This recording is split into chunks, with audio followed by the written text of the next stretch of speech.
libereckém wellness centru Babylon se ve dnech 3. až 4.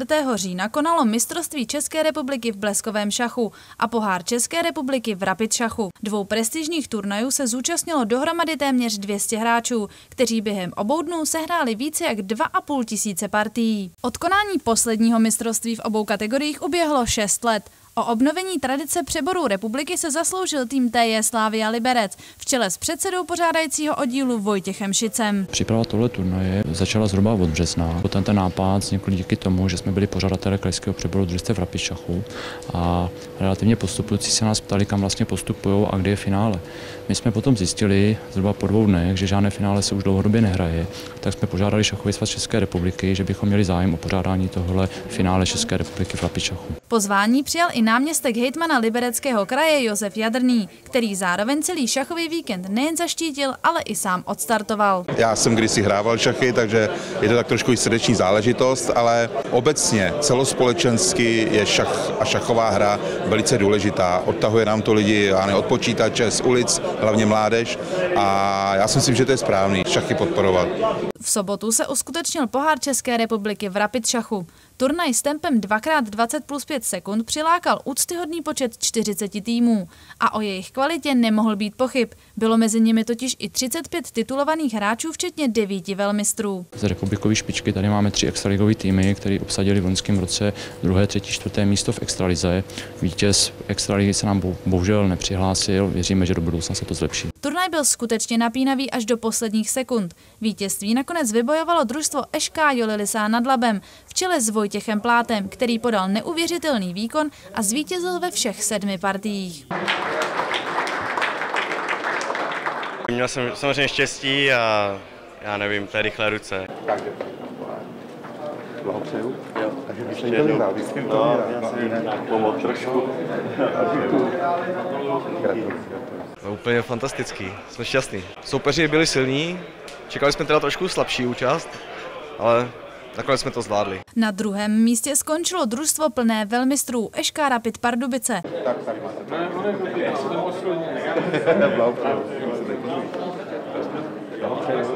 A bronz si do Prahy odvezli hráči TJ Bohemians. Kapitán, jo? Tady je kapitán, tady kapitán.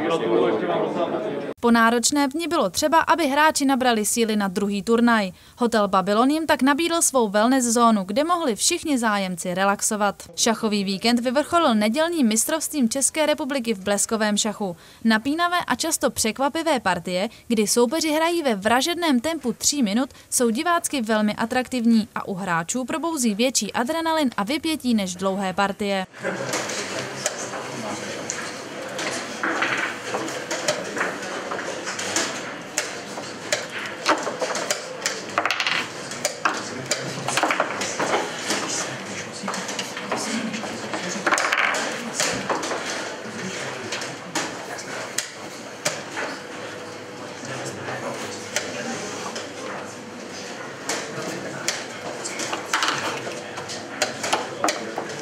Do boje o titul se tentokrát zapojilo 30 týmů a zlatý pohár si domů odvezl tým ŠK Rapidu Pardubice, který si tak vyměnil místo s Lisou nad Labem. Ta skončila 2.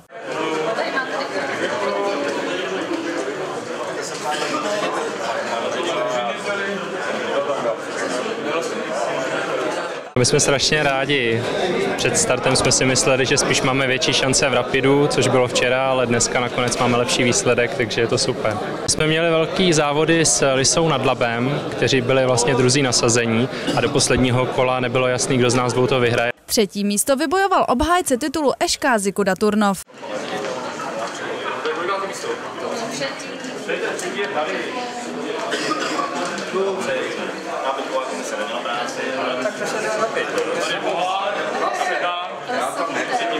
Pořádající družstvo TJ Slavia Liberec se kromě realizace a organizace celého mistrovství samozřejmě i zúčastnilo, a to obou turnajů. V rapid šachu zaostalo za svými možnostmi a skončilo 36. Za to v bleskovém šachu si proti nasazení polepšilo a skončilo na 21. místě.